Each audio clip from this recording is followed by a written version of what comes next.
Talofalava, and another warm tamaki have greetings to you all. Welcome back for another episode of the Hauora Chats with Elia Manaya Kaisara. Today we're talking about something very, very simple that could save lives, bowel screening. Joining us today is Kollin Hilihetule, the Pacific Equity Lead and Community Coordinator for the Bowel Screening Programme from Te Whatu Ora County's Manukau. Kollin works closely with communities to improve awareness, access and participation in bowel screening, especially for Pacifica and Māori whānau. Bowel cancer is the second highest cause of cancer deaths in Aotearoa, with over 3,000 people diagnosed each year and more than 1,200 deaths annually. Māori and Pacific participation in bowel screening remains lower than national rates despite targeted efforts. In one national report, participation reached around 58% for Māori and 44% for Pacific peoples, compared with 68% for non-Māori, non-Pacific populations. Today, we will talanoa about why doing the test matters and how we can encourage our families to complete it. Welcome to the Hauora Chats, Kollin. Kia ora, welcome. Thank you. Thank you for having me. Bowel Cancer Awareness Month in the whole world, right? Yes, it is. It's currently going on right now, so you might see a lot more promotions to do with bowel screening, bowel cancer, everything to do with bowel cancer this month, especially. Kollin, how long have you been in your role? So currently in my role, I've been a community coordinator for about 4 years. And then in my other role as Pacific Equity Lead, I've been there just under 2 years. Can you tell us what you do in that space? Yep, cool. So as a community coordinator, most of my time is spent out in the community, as the role suggests. Like we try to always be front-facing. We want to be the face of bowel screening in a way, so people are familiar with who you are, what you do. And so you might see us at events, health events, such as yourself. I think we've seen each other a lot of times while we're out in the community. And so that role is mainly based around us being a face for bowel screening, being able to talk to people in the community, and just knowing that it's more important to be present than maybe like on the phones or in the office. And so that's the community coordinator role. The equity role is more about trying to identify things where barriers might occur. And I guess being a community coordinator, we get to see it frontline. And so in my other role, I get to bring up those things in certain meetings, maybe governance groups, and really highlight what's going on the front line. And so in a way, I guess it benefits my role in both sides of that is having to work in two different spaces, two different hats.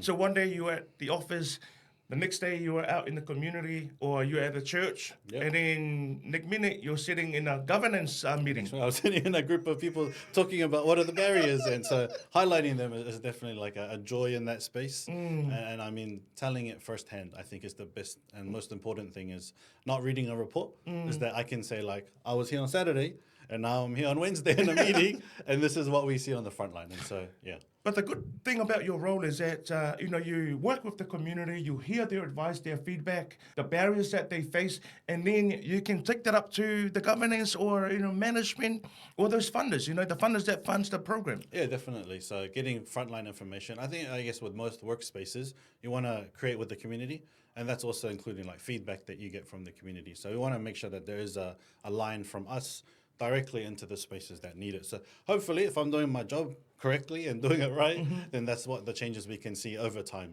Things obviously, things don't happen straight away or very fast, but as fast as possible in that space. Nice, Kollin. Now, June, it is a very special month for bowel cancer awareness. Now, can you tell us, what is bowel screening program and why is it very important? Yes.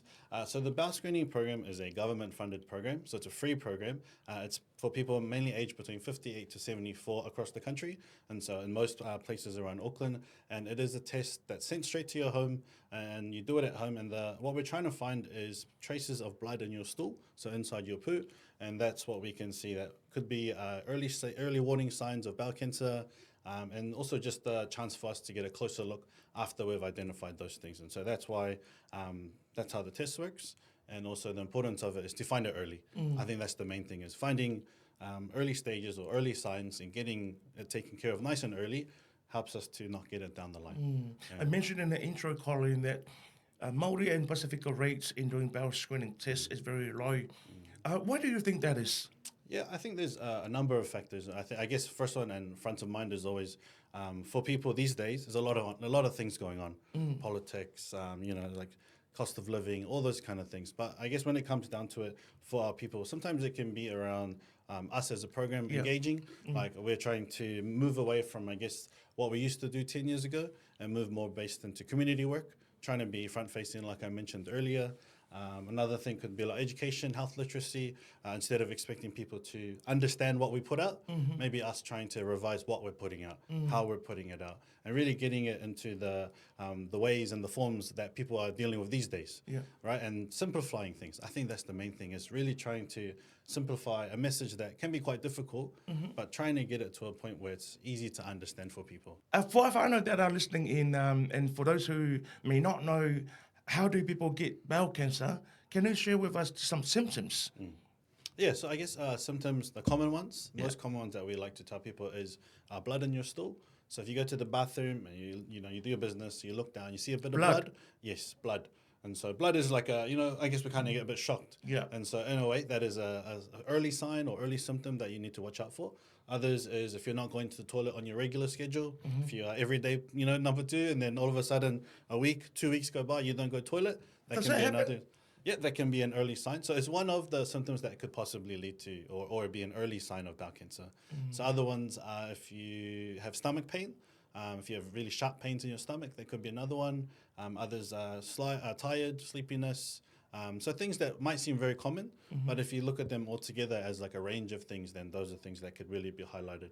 And so, those are a few of the symptoms that we need to watch out for. Because the rates for Māori in Pacific are very low, what are some of the barriers that they face, and what do they tell you? Why don't they do the test? I think, why don't they do the test? The first one might be they just don't know. What is the test, right? A lot of the time it's us making sure that the test is identifiable. What does it look like when it comes to you? So when they get it in the mail, what we're trying to do now is really highlight what it looks like. So, the green and white envelope, that we have those, and just trying to tell people that when it comes in the mail, it looks like this. Please don't throw it away. So that might be the first thing, is to, second thing is opening it up and then really getting a good understanding of it. I do realize that the test, there's a lot of information there, but what we try to do is there's diagrams, there's pictures, and we also encourage people to really ask their family members, daughters, sons, siblings, things like that. So they really can kind of be like a thing you not do together, but almost like speak about it together. And then there's like that comfort of knowing, maybe even someone that's done it before, they can really encourage people to do it as well. So I guess those are some of the barriers. What we find in the communities is there's just not a lot of talk about it. It's not normalized. Yeah, so things like blood tests, right? A long time ago, they were not normal. If someone told you, like, I want to take your blood and go test it, most people would have said no. Whereas these days, most people would probably ask, like, is there a blood test I can do instead of doing this test? Instead of doing the test. Instead of doing the test. And, at this point in time, this is what we have in terms of technology and what's available. But so we try to tell them, like, this is something that we want to normalize. And the fact that it's at home, you do it by yourself, really trying to empower people to make decisions on their own, and I guess for their family, right? Because at the end of the day, it's a family decision. How can we overcome those barriers? You mentioned some, but have you got any other advice on how we can, as Pacific and Māori, overcome those barriers? I think one that really resonates is probably the family one, right? Is we're connected so much in everything we do. So why not let it be health as well? Why not let it be, taking care of our health, taking care of our bodies? I guess for us, we like to emphasize that our matuas are the ones that will be going to do this test, the head of the family, right? So we want them to be in top condition, prime condition to keep leading the family and not be, they think of it like, I don't want to be a burden down the road. But we say, like, if you can catch it now, then you're never going to be a burden in that space. And so we really want to emphasize the fact that doing it as a family, because we're the ones who open the envelopes when they come at home. They're going to come to us, say, what's this? And it's our job to say, it's important. It's not a bill. Yeah, don't throw it away. It's not big. Don't put it on the fridge. Yeah, don't put it anywhere else but the bathroom. So what we do tell people is put it in the bathroom. Because it is a home test to do in your bathroom. So you do it by yourself in your toilet in the comfort of your own home. So if you put it somewhere in the bathroom, on the shelf, on the dresser, next time they go bathroom, they might see it. And they say, you know what? I got time. I might as well do it now, right? Or someone else might go bathroom and say, hey, what's that green and white envelope in the bathroom? And then, the light bulb hopefully goes off. They come out the bathroom and they say, oh, your thing's still in there. The one that came in the mail. And, That's the kind of thing that, it's lighthearted conversations around Yeah. something that obviously can be a very serious topic, but by making it more normal in the family setting conversations, then hopefully that's what gets people over the line to Yes. to end up doing the test. And it is also important for our whānau to find out early whether they have those symptoms, right? Yes. So early symptoms, like I said earlier, finding it early is the difference in, life or death in a way. So if we find it later, it's a lot harder to help people, for people to come in and to really take care of them in a way where if you find it nice and early, it can be a very short procedure, much shorter procedure. So If it is found early, what then happens, for that person? Yep. So I guess after you do the test kit, so what happens is you'll get a positive or negative test. So a negative means that they haven't found any blood in your stool. That's great. You've done the test. Thank you. The next one you'll get is in 2 years. On the other side of that is if you get a positive test, your results will go to your GP. Your GP will call you and they'll let you know what they found. And so what they usually might say is, we found something that we need to look more into. We don't want to say it is or it isn't something until we can get better results and a better look. And the way they do that is through a colonoscopy. And so from the GP's referral, we'll go to our nurses. Sorry, Yes. what's colonoscopy? Yes, so a colonoscopy is the procedure in which they have a camera and it goes on the end of a kind of like a tool that goes up your backside and it goes into your intestines and it's looking for polyps. And so that's a procedure. Polyps? Yes, so polyps are the small cells that could turn cancerous. So untreated. What do they polyps, look like, Colin? They look like pimples, but little pimples. So, Hey. but to us, from the eye, we can't see it. Yes. But when you look in with a camera and a microscope, then that's when You can see it. Have Yes. you been in a colonoscopy room? No, I haven't been in yet, but it is part of like the training that we do. You can for actually staff. see those. Yes, so we usually obviously get permission first, and then someone can go in that works for the bowel screening team, and then they get to see the procedure Wow. firsthand. So I haven't been there yet, but I Yeah. think I need to put it on my list of things to do. But most of the team have done it already, and so that just gives us a better idea of what we explain to people when we're out in the community. And so getting the colonoscopy done, what does that do to the person? So the person will come in, they'll get briefed by the nurses. What they'll usually do is they'll take prep. So the prep allows them to flush out the insides, and that's just so that we can get a better look. So if the insides are still full of food, eaten the night before, then it's really hard for the camera to see anything once it goes up there. And so what we want to do is prep people well, give them all the information, and then the night before they'll prep, and then they'll come in the next day, usually really early in the morning, Yeah. and then they'll have the procedure, which is the camera going up the backside. So some people actually stay awake to watch it. They can watch their own procedure here. Hey. And then other people, if they choose not to, they don't have to. But Yeah. yeah, and so it doesn't take too long. I think it's about an hour or two. Yeah. And then after that, your recovery is quite short in the hospital. So if you have someone at home, you can return home faster. Yeah. If you don't have someone at home, we kind of keep you around a little bit longer just to keep an eye on you. So during the procedure, the colonoscopy, if the doctors can see those Polyps. polyps, Yeah, polyps. they look like mushrooms or pimples. Usually like little pimples. The- If it's the nice little and early, pimples, yeah. What do they do with it? So the end of the camera has a little tool, like a lasso. So if you imagine like a cowboy, Oh, further lasso goes over the polyp and snips it. They cut it off. okay. Yep. So they cut it off, and then that's what the doctors are doing. So as they put the camera in, and as it's coming back out, they're snipping the polyps off. So those polyps can turn into cancer? Yes. So polyps turn into cancer, untreated polyps, and so we really want to catch those polyps nice and early. That's kind of like the whole point of the program. Catch it early, deal with it early, no problems further down the line. That's pretty much the whole point of bowel screening. Is that right, Colin? Yes, so we're trying to prevent bowel cancer. How do we do that? Cutting out polyps. How do we find polyps? We do the test. The test, that's right. So it all comes back to doing the test. Doing the test Yes. now. Whānau and families, Colin has talked about the barriers, the importance of doing the test. Let's take you through how these tests are done at home.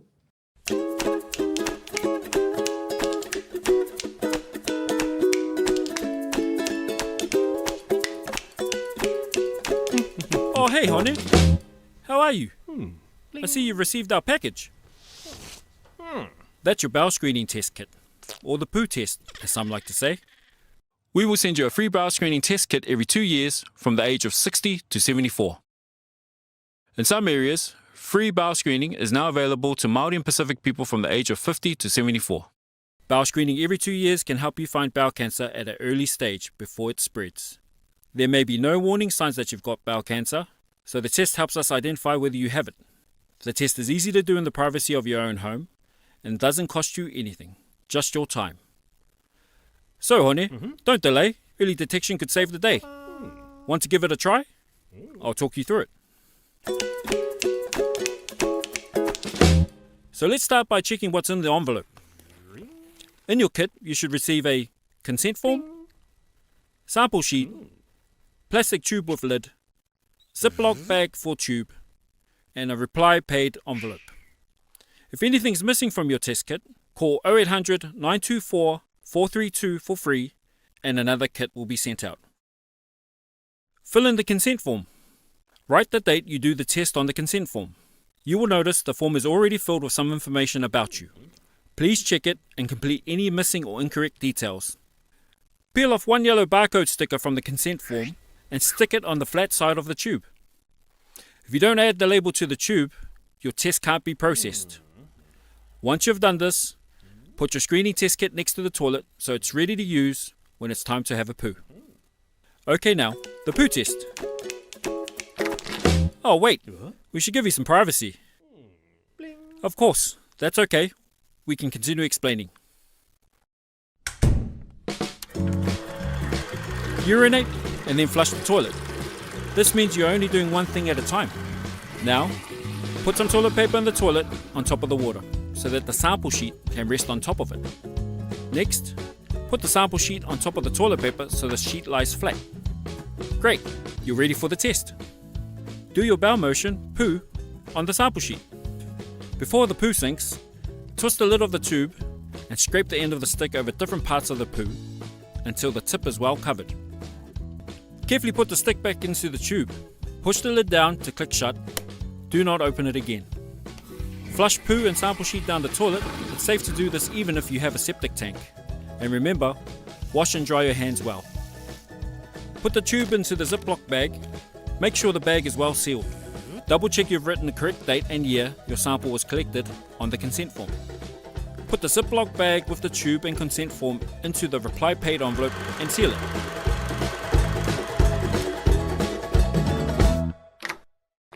Post as soon as possible. If you can't post it straight away, keep it in a cool, dark place out of the sunlight until you can. It does not need to be kept in the fridge. And remember, if you need some extra support to go through the instructions, we're here to help.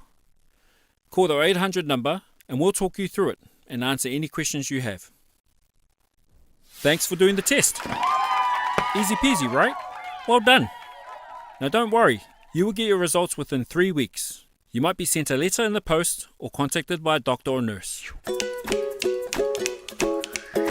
If your test result is negative, this means that you don't need to do any further tests for the next 2 years. However, if at any time after you've done the test, you develop any symptoms of bowel cancer such as blood in your poo or change to your normal pattern of going to the toilet that continues for weeks, it's important you talk to your doctor. Remember to keep up with your screening. We'll send you a test kit every 2 years if you're still eligible. Bowel cancer grows slowly, and regular testing means more regular chances to pick it up. If your test is positive, it means you'll need a further investigation. This usually will be a colonoscopy. Your doctor or nurse will contact you to discuss your results and the type of follow-up bowel investigation that's right for you. Remember, a positive test result does not necessarily mean you have bowel cancer. The screening test can detect tiny traces of blood present in your poo. Small amounts of blood are commonly caused by polyps or other minor conditions such as hemorrhoids or piles, and these can be easily treated. So, Hone, keep living your best life by staying on top of your health. Regular bowel screening is the key, because early detection could save your life.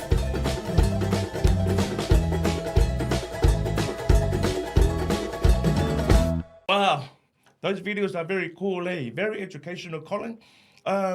In your team, I believe you've got Tangata Whenua and Pacifica as well in the team? Yep, so in our team, we're a good makeup of different Pacific faces, Māori faces, and so we really want to reflect the communities that we work in. So people come and see us, they see people who look like them, and I think instantly there's that connection when you have someone that looks like you, which might not have been the case in the past, you know? So I think we're lucky in that sense that our team is a makeup of good ethnicities in the Pacific.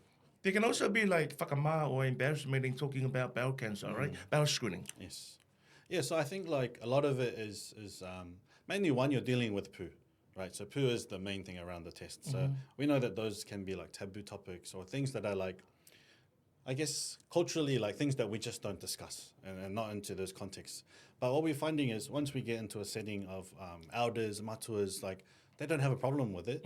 And they're the ones who end up talking about it more, right? And they will acknowledge like, yes, it's not a clean, not like tidy, like, you know what I mean? It is something that is, you're dealing with poo. But there are things that like are necessary, I think, in the sense, like the bigger picture. Right, and so the bigger picture is really doing the test. So what we find in groups is the matuas usually take over, and they tell everyone like, I did it. I did it, and it was easy. I did it in my own home, and so they end up being the ones to encourage each other. And which is what we really want to encourage is people telling their own stories rather than me, a young person, telling an older person how to do a test or what to do. I can only help them, assist them with education, but otherwise, the best way is probably hearing from each other. Yeah. Now, you mentioned that the envelope, when it comes in the mail, and we encourage our people to not put it on the fridge or on the table or straight into the bin. Now, what would you like to say to someone who's received the test kit but has not done it yet? I think like, I guess we just keep emphasizing the importance of screening early, saving lives, doing it for your family is a big one. Like I know for us Pacific people, especially when we get to that older age, we have a lot of pride, and we think like, oh, why would I do that? But I guess the why is the most important, which I like to always emphasize. Do it for your family, your grandkids, do it for those around you who love you. We want you to be there for a longer period of time, right? Like time is what we can't buy back, and so what we can do is do things like this, do the test, and that's what's really going to keep you around for a lot longer. So if there's one sitting on your couch or underneath the bed, or take it, put it in the bathroom, or if you do need one, you can order one through the 0800 number, which is free, and you get a test kit sent straight to your house. And also our faith comes into the equation because some of us, we believe that the healing from God just comes directly from the sky. But I believe program like this, the healing from God comes through this sort of program, Kollin? Definitely. I think like there's ways that have been given to us to look after our bodies, right? If our body is the temple, look after it. One way to look after it is to do a test like this. Just like many other health things that are around for us to do now. Like these things are free, they don't cost us anything. They're going to be people that look like us to help us do these things. And so I think the barriers that once were are not there as prevalent anymore. And so our job is to not use those excuses from the past to stop us from doing something for the future. Now, for your teams, what support is available out there for those who have questions and concerns? So I guess for us, if you see us in the community, we are present, so we can answer all those questions.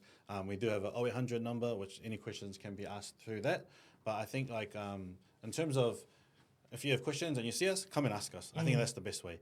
You'll get the most comforting answer talking face to face. Yeah. But otherwise, website, we have our Time to Screen website, the 0800 number, like I said. You can order a test kit through that. Now, you mentioned earlier that it is free for some people, but not for all. Yes. What is your advice for people who are not eligible for the free bowel screening? So I guess like a lot of younger people are starting to think about things like this. And we are seeing in the media that people are getting it at a younger age. So my main, I guess, kind of like watch out for is symptoms. Symptoms are the best thing to watch out for. And if you feel like you have experienced some of the symptoms that I mentioned earlier, see your GP, talk to your GP straight away. Let them know what's going on. It could be a number of different things, or it could be early stages of bowel cancer. We're not sure yet. So the best way for younger people is to, if you have symptoms, don't look for the test, because the test is not going to help you. You already have symptoms. So skip the test, go straight to the doctor. Talk to your GP. Give them as much information as possible, and hopefully your GP will give you the advice that you need for your next steps. And for our community groups, our churches, our marae, any groups that wants to have your team, to host your team so they can have a talanoa with you, can that happen? Yes, definitely. So if you do have a group, any kind of group, whether it's your workplace, your church, your weaving group, your ukulele group. Whaikawa group? Yep, even that group. So if you will have us, if you have space for us, then we have time for you to come and really try to educate, answer questions, but also just to create that dialogue. I think that's the main thing, is just that we're able to speak about it in these spaces and really bring it to front of mind. Like we said earlier, we want to normalize that conversation. So how do we do that? If it's us coming out to your space in your time, then that's something that we are always willing to do as a team, and things that we continue to do now. And so, yes. And how do people get the test kit? Can you register them when you're there at the whānau, at the meeting, or do they have to register online? Yep, so at any event that you see us, we're able to order a test kit for people. So what we'll usually do is we'll get your details, your NHI, we'll order you a test kit, and it takes about 2 weeks to come to your house. And so, yes, we are able to order test kits for people on the spot. Now, June, very important for the mahi that you do, the kaupapa that I believe our whānau and our families should all rally and come together to support. Kollin, what would you like to say to our people who are tuning in? Yep, so I guess for Bowel Screening Awareness Month, let it not only be the month, let it be for the whole year. Let it be a conversation that happens at home, in your friend circles, in your work groups, in your church groups. Like, we want to really normalize it to the point where it becomes hey, have you done your bowel screening? Yes, I have. Have you done your bowel screening? Yes, I have. So more yeses than usually what we get is the stutter. Have you done your bowel screening? And so, yeah, what we want is the fast answer that's a reassurance, right? Yeah. Where people just say, yes, I've done it. Have you done yours? And so, yes, get tested. It's free for everyone, everyone in the age range. So, yes, yeah. You've been working in the health sector, public health, for years now. What would you like to say to our young people who would like to pursue a career in public health? And I think there's so many opportunities for us to really step into this space, especially as a young person that has the values that you have in your family, your communities, your churches. That's really what we want to see more out in this space and what people want to see. They want to see people who look like them, what I mentioned earlier. And I think as we grow up and we've experienced life as Pacific Islanders, as Māoris, these are things that are going to matter in the health system when it comes to being relatable, being understandable, having empathy. Like, those are characteristics that we carry with us, and why not transition that into the health space, working for bowel screening, working for Tamaki Health, or working for Lorenzo. So yes. Today's message is very simple. If you receive your bowel screening kit, do it. It's free, done at home, and could help find bowel cancer early when treatment is most effective. Early action can save lives. Whawhetaitere lava for tuning in to Hauora Chats with Lia Manaya Kaisara by Tamaki Health. Please share this conversation and talanoa the kōrero with your whānau and encourage someone you love to complete their test. Whawhetaitere lava, Mr. Kollin, God bless you. Great to have you on Hauora Chats, and I look forward to having you back. Awesome. Hauora Chats are powered by Tamaki Health, the team behind White Cross, local doctors, Better Online Doctors, and Connect Radiology. When you enroll with any clinic in our network, you unlock access to all our urgent care clinics, including 3 that are open 24 hours and a 24/7 online care with better.co.nz. For more affordable healthcare delivered when and where you need it, enroll now at localdoctors.co.nz or whitecross.co.nz. Tamaki Health, the people's primary healthcare provider.